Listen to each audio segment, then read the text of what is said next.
What's up, guys? I'm Mike from StockedUp, and welcome back to the Stocks with Mike and Tom show. In this episode, we have some very interesting news regarding airlines, the stimulus bill, and Uber. We have a lot of plays that we are eyeing in the market for this week. The market had a pretty interesting week last week. We had some really big movers, especially Snapchat, SNAP, and then Pinterest, PINS.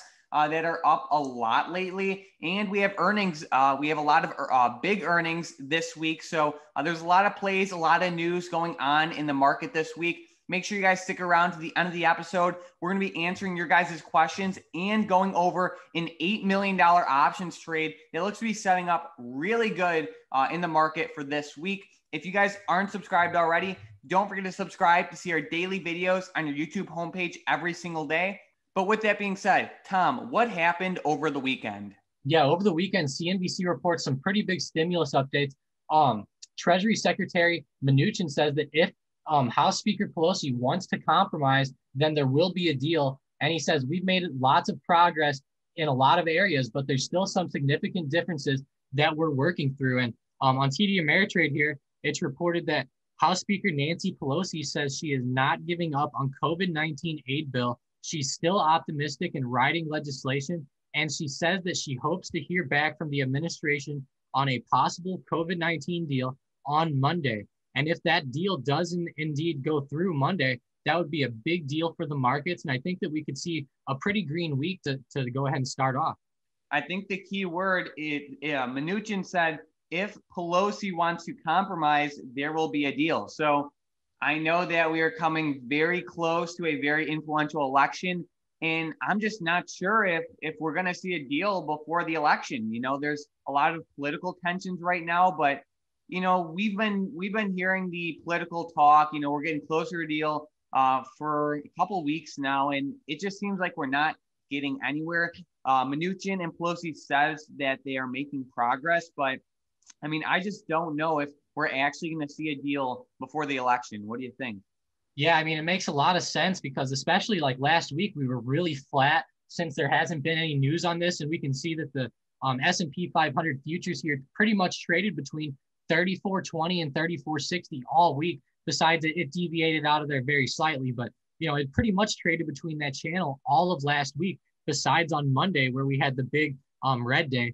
But other than that, we were pretty flat. And I think that as long as we don't get this deal passed, I think the market's just going to continue to be flat, if not slightly bearish. Yeah, I mean, obviously, I'm hoping we get a deal. It would be better for the market and the economy, but I'm just not too confident in there actually being a deal. So hopefully there is one, but I'm just not too confident. What else happened over the weekend? Yeah, American Airlines is planning customer tours of a Boeing 737 MAX with its pilots in the coming week to boost the public's confidence in the plane after the past two crashes. And I'll go ahead and bring up Boeing's chart, but those 737 MAX jets were grounded worldwide more than a year and a half ago after the two crashes, Lion Air Flight 610 in October 2018 and Ethiopian Airlines Flight 302 in March 2019. And all 346 people on board both of the flights were killed in these crashes. And that was a big deal for Boeing whenever these crashes happened.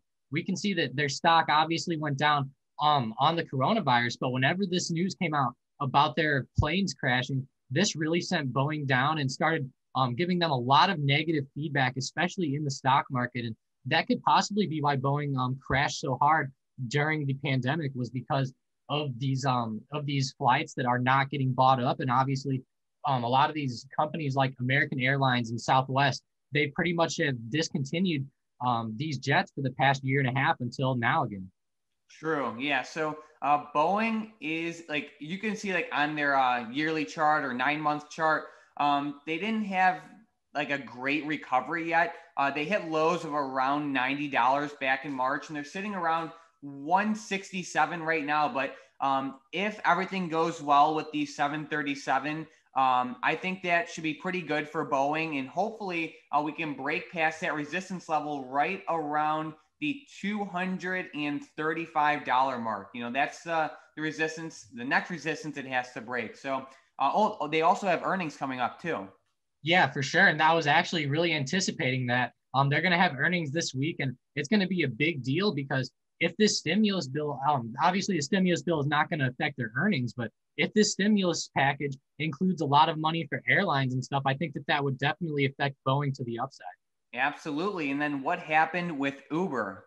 Yeah, Uber, this is pretty big deal. California's 2020 election ballot will contain a section for residents to vote on Prop 22, which would allow Uber, Lyft, and other rideshare companies to classify as independent contractors rather than employees. And Uber went ahead and said that this is an absurd lawsuit without merit, filed solely for press attention and without regard for the facts. And Uber spokesperson told Fox Business, it can't distract from the truth that the vast majority of drivers support Prop 22 and have for months because they know it will improve their lives and protect the way they prefer to work. So there's pretty much a big fight going on between Uber trying to classify their workers as independent contractors or as full-time employees. And it's pretty much wording there. And if they have to classify them as contracted workers, that obviously benefits Boeing, or obviously benefits Uber and Lyft, because then they won't have to give them the benefits you normally give a full-time employee. True. So we can see that news affected Uber a little bit on Thursday night last week. We can see it dropped a little bit in after hours on Thursday night, but it has just kind of continued upwards. So it wasn't a huge effect just yet in their stock, but obviously it would be better for Uber and Lyft if they can classify their employees as independent contractors. Yeah, so this could honestly be an election day move. Like, you could honestly watch out and find out right away after election night if this ballot measure got passed or not. And if it does get passed, then obviously I would think that Uber would go up. True. Yeah. And now for our member of the day. And today's member of the day is also another YouTube commenter. And we have Slick M. So Slick M is like always commenting on YouTube videos. Always every time. Yeah, almost every night, sharing a ton of positivity. He's a great guy. So huge shout out to Slick M for always helping us grow the YouTube channel and just being so positive. So now for our momentum plays for tomorrow. And the first one is XLNX. So this stock had a pretty decent day on Friday, up about 3.5%. Tom, what levels should we be watching? Yeah, just make them pop above 117.15. All right, so if we can break above that, we are eyeing it to the upside. With the next play, we have Facebook, which also had a pretty good day. Yeah, this was awesome for us. Make them pop above 287. Yep, and then again to the upside. And then we have UAL, which was up about 2% today. And it's kind of creeping closer to that $40 resistance level. So keep your eye on that too. Yeah, I'm really honestly liking this play with UAL. If they can pop above 38.10, I like this. And I really like it up to that resistance. They look really strong on Friday. And honestly, out of all the plays, this one catches my eyes the most.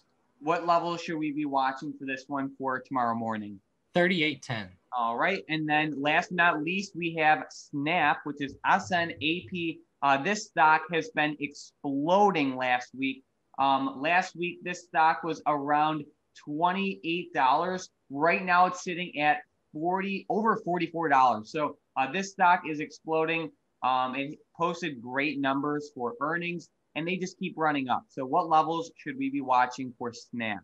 Yeah, I'd really make them hit above 44.50, and that's because of the aftermarket, after hours movement to the upside. And the reason is that we have obviously no idea where the top is going to be on Snap. They're at all-time highs right now, so just make them break 44.50, and then just keep in mind that stocks like this that are running, they could reverse. So just always be ready for a reversal.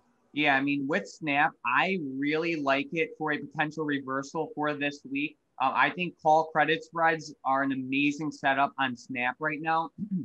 So if you go out of the money, especially since it's up over 10%, almost 11% on Friday, you can sell some pretty far out of the money call credit spreads for amazing premiums, especially right now. So, Snap might run up for another day or two, but by Friday, by Friday of this upcoming week, I think we should have a reversal. It looks like that right now. Obviously, anything can happen, but I really like call credit spreads on Snap, and I see a good possibility of a reversal coming this week. Yeah, good strategy. And I mean, really just all these social media companies are blowing up right now. And I think that the closer we get to the election, the more ads that people are going to see on there, and it's just going to be more monetization for them. Yep. And then another great thing for Snap is they had great user engagement. So like they were, the numbers they posted, like what they say, like wasn't it like almost year like, over year they grew by like 50% more snaps sent and stuff like that? It was a good number. So that is also why they're rising. So now for the unusual options activity for tomorrow. And we are looking at the Facebook 300 strike call options. They expire this Friday, October 30th. And there was about $8 million put into this play. Looking at Facebook, I mean, it just exploded on Friday, especially towards the end of the day. I mean, it looks pretty good. It also has earnings coming up, but as of right now, it looks like they might be longing these call options. I saw a lot more unusual options activity for Facebook to the upside. So, I mean, right now it looks pretty good. What do you think?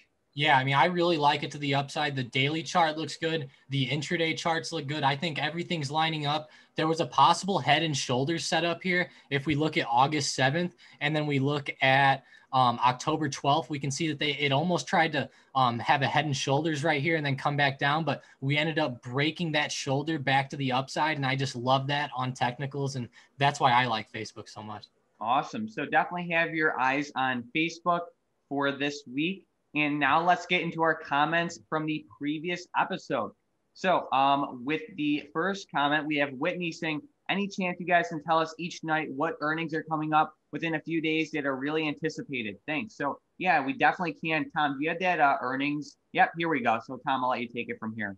Yeah, for sure. There's a lot of earnings coming up, and we can see that on Monday there's going to be a lot of stuff. And on before open, we have Hasbro, Simply Good, SAP, HCA, Bank of Marin. Not too big of stocks on Monday. On Monday after close, we have Twilio and Chegg, and then Alphabet. So those are three pretty big ones, with obviously Google/Alphabet being the big one on Monday after close. And Tuesday we have Pfizer, 3M, Microsoft, AMD, Caterpillar, LLY.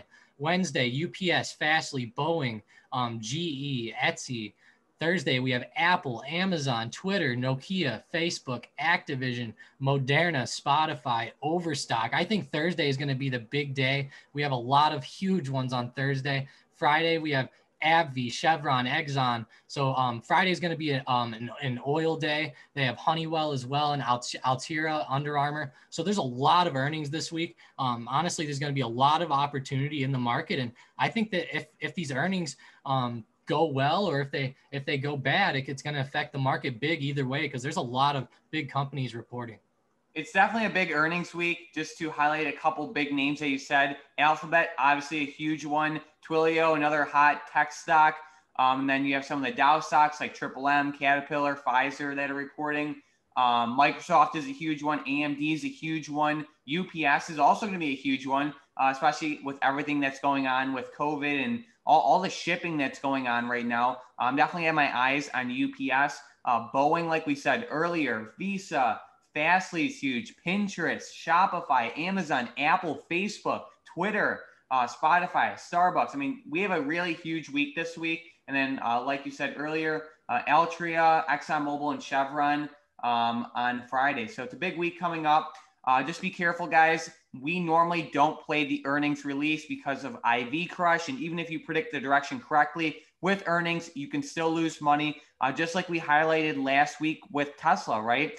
Both the calls and the puts lost value for the most part on Tesla's chain. So normally we never play earnings. If anything, we'll play it after the move already happens. But besides that, we normally stay away from earnings because it's And to answer Whitney's question, we will keep you updated every night with earnings coming out the next morning. Absolutely. But like I was saying, earnings is very close to gambling. So just be careful with that. And then Whitney also had another question saying volatility for options is interesting. How do you determine what is a good volatility percent to buy an option at? Can you explain what changes volatility? So yeah, so if we look at, let me go to, so Tom, if you can just go to a chart, let's say you look at Tesla, for example, and then so can you go to a 1 year daily chart real quick? or 6 months. That's fine. Okay. Yeah, I was gonna say it's either 6 months or 20 years for me. Yeah, so we can see. All right, you can just say right there, Tom. So what I like to do with when it comes down to volatility in while trading options, I don't like to look at a set percentage for a stock. So we can see that with Tesla right now, their implied volatility is at 0.64, which is 64%. It got as high as around 1.4, which is 140%. The thing with implied volatility is that it's relative to every stock. So, for example, Tesla is a very volatile stock. Their implied volatility is pretty low right now. It's at 64%.